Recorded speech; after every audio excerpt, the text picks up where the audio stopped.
وأعطي الكلمة للأستاذة فاطمة بركان، وهي رئيسة قسم تثمين العرض الترابي بمديرية إعداد التراث الوطني، التي ستقدم لنا مختبر الديناميات الترابية بوصفه أداة لتقاسم المعطيات أو المعارف الترابية.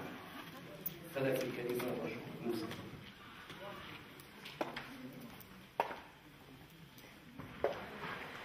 السلام عليكم ورحمة الله. صعب جدا التدخل بعد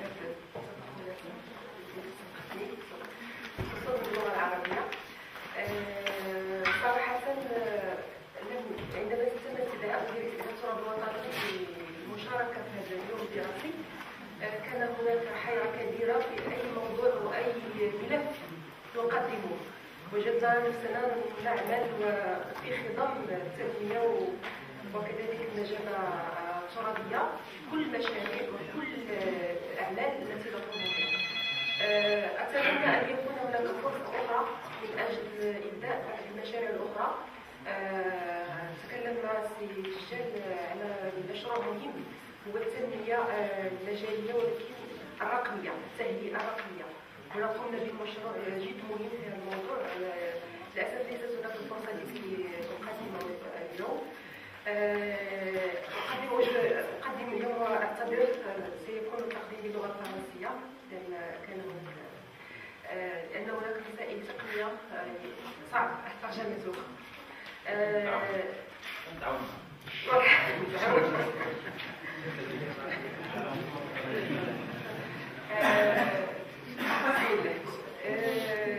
Je parlais aujourd'hui de l'Observatoire des dynamiques des territoires. Tout à l'heure, on a parlé de tout ce qui est intelligence artificielle. Et l'une des clés de réussite justement de cette approche, c'est l'intégration et l'implication de tous les acteurs. On s'est dit, comme vous avez vu tout à l'heure dans le dernier slide de M. Fikret, par rapport à tout ce qui est outils qui sont développés au niveau de la direction de l'aménagement territoire, il y a déjà cette base de connaissances qui est déjà développée, mais il n'y a pas qu'au niveau de la direction de l'aménagement territoire, on a trouvé que beaucoup de choses qui se passent au niveau national, au niveau territorial, en matière d'information, en matière d'initiative de connaissances territoriales. On s'est dit pourquoi il faut justement mutualiser, il faut regrouper tout ça et il faut offrir un cadre général pour anticiper et justement gérer le territoire sous différentes facettes. Pour ça, la démarche qu'on a conduite, c'est de quoi on a besoin au niveau du Maroc. On s'est dit qu'il faut mettre en place un observatoire des dynamiques des territoires. Vous avez remarqué, il y a S. Donc c'est au pluriel, des dynamiques et des territoires. Donc toutes les échelles sont concernées. Mais on ne va pas le construire ensemble. La première démarche ou la décision initiale, c'était une construction collective. Et là, je vous ai présenté un peu la démarche et les résultats pour lesquels, et un aperçu sur un projet qui est déjà concret, c'est le portail. Donc là, déjà, par rapport au contexte du projet, comment il a été l'idée de ce projet-là, la définition collective de cet observatoire, c'est quoi donc l'observatoire, en quoi ça va consister, et la feuille de route qui est élaborée. Et je terminerai par cette feuille de route par rapport à quelques actions que je soumettrai à l'université, à la société civile, à tous les acteurs territoriaux pour participer ensemble à la construction de cet outil-là. Donc déjà, comme vous le savez, au niveau de l'approche territoriale, ça a été présenté depuis ce matin, il y a une action qui est très très pertinente, qui est très importante. On peut dire que c'est la base un peu de la connaissance territoriale, c'est la veille territoriale. Donc cette question de veille territoriale, il nous pousse à bien la cerner pour mieux anticiper sur les dynamiques territoriales. Donc c'est ça vraiment l'enjeu, le premier enjeu par rapport à la construction de cet observatoire. Premier enjeu justement, un contexte qu'on sait très bien par rapport à la dispersion de l'information et la disposition et la mise à la disposition de cette information qui est très difficile à mettre en œuvre, d'où l'enjeu du partage et de la synchronisation de cette information. Et l'observatoire, qu'est-ce qu'il va proposer par rapport à cette question-là?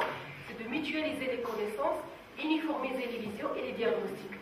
Un enjeu aussi de déconcentration, on en a parlé tout à l'heure, qui, par rapport à cet enjeu-là, comment veiller et comment participer à la prise de décision à partir de cette connaissance-là. Donc l'observatoire, qu'est-ce qu'il aura comme objectif? c'est définir et anticiper les politiques publiques et identifier aussi les impacts territoriaux de ces politiques. Et puis, un troisième point, c'est tout ce qui est arsenal de connaissances et des outils qui sont déjà disponibles, qu'il faut mutualiser, qu'il faut partager et qu'il faut communiquer par rapport aux autres acteurs.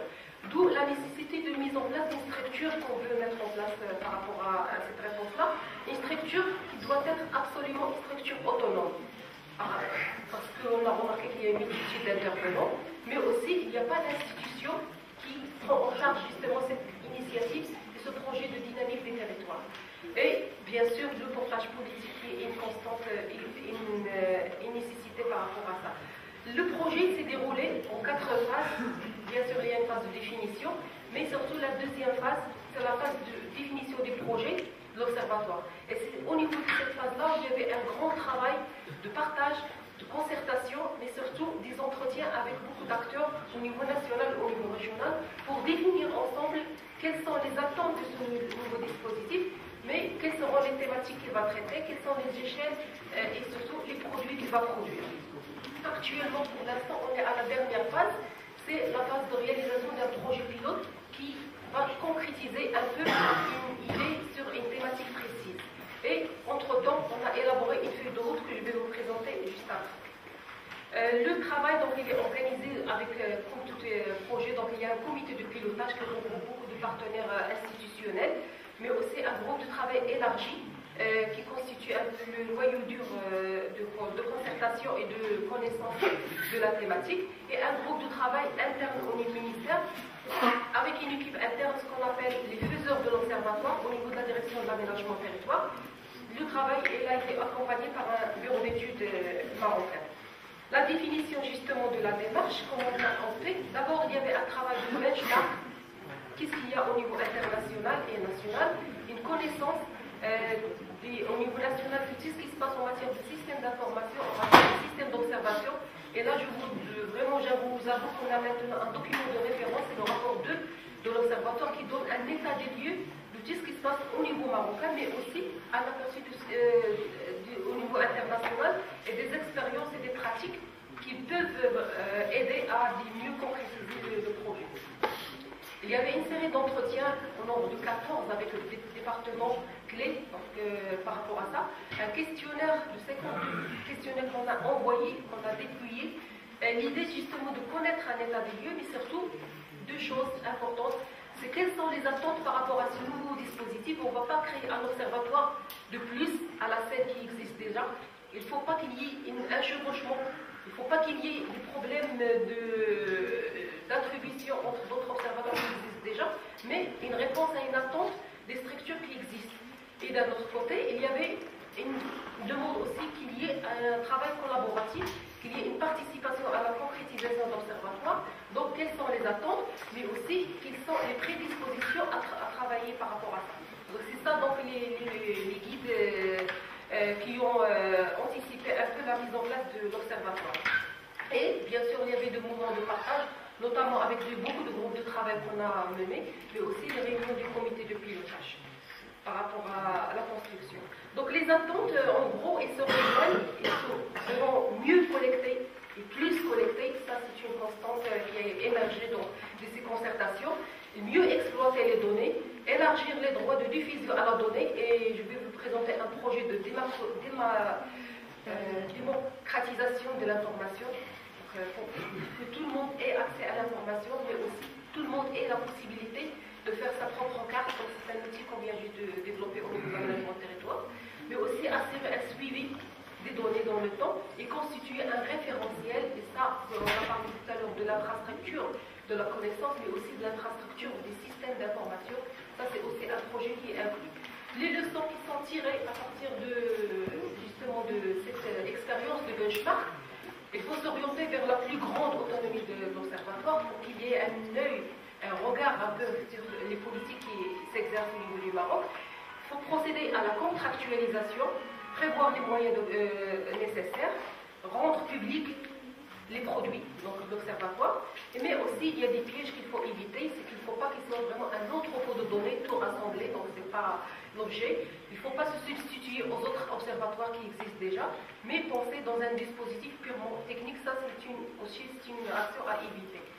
Il y avait au niveau de la démarche de construction d'observatoire plusieurs options qui étaient proposées, en nombre de 7 scénarios qui étaient proposés, et on a procédé par élimination pour voir un peu quel est vraiment le scénario ou bien l'organisation la plus capable d'être en mesure d'assumer les missions de cet observatoire. Donc il y avait que ce soit une administration donc, avec un segment donc, au niveau de la DAT, au niveau du ministère attaché au chef de gouvernement, une structure non administrative, une association, un groupement d'intérêt public, au lieu, donc autre chose, donc un institut de recherche, donc ça c'est des options, et avec chacune des options il y avait une analyse par rapport aux contraintes, par rapport aux atouts, mais aussi par rapport aux difficultés de mise en place.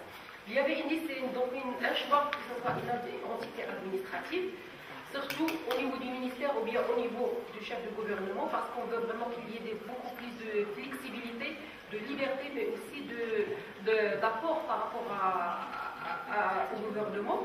Et le choix qui a été opté, c'est qu'au niveau du ministère, donc une structure attachée à notre ministère, dotée d'un conseil d'orientation et d'un conseil scientifique, et présidé par le chef de gouvernement. Donc ça, c'est le schéma qui est adopté pour l'organisation de l'observatoire.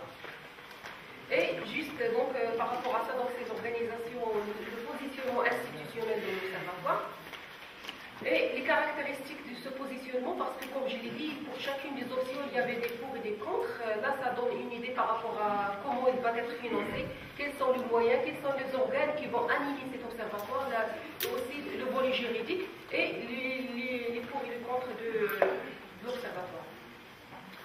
Le statut de SEGMA, qu'est-ce que ça peut lui rajouter? Donc le SEGMA, service géré de manière autonome, et on veut vraiment qu'à terme, l'observatoire se positionne en tant que prestataire de services et même avoir des recettes propres qu'il peut déployer pour encore développer d'autres outils. Les enjeux justement qui ont été définis à la fin donc, de cet exercice de définition de quel type de positionnement on mettre en place, un enjeu de partage de l'information, de la mutualisation, donc l'observatoire doit offrir un cadre fédérateur de l'information territoriale, un enjeu de veille et d'aide à la prise de décision, donc comment mieux vraiment fournir des outils d'anticipation, mais aussi des outils d'évaluation et de suivi, mais aussi à la fin un outil de capitalisation et de valorisation, à travers un arsenal d'outils, un arsenal de réflexion et un arsenal de méthodes qu'il faut mettre à l'ensemble.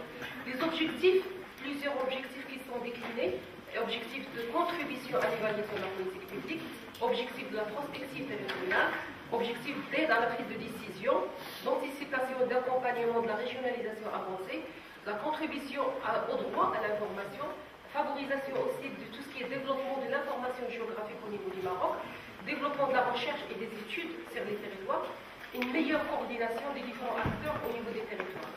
Donc les missions qui étaient définies par rapport à l'observatoire, 3 grandes missions. La première, c'est l'observation proprement dite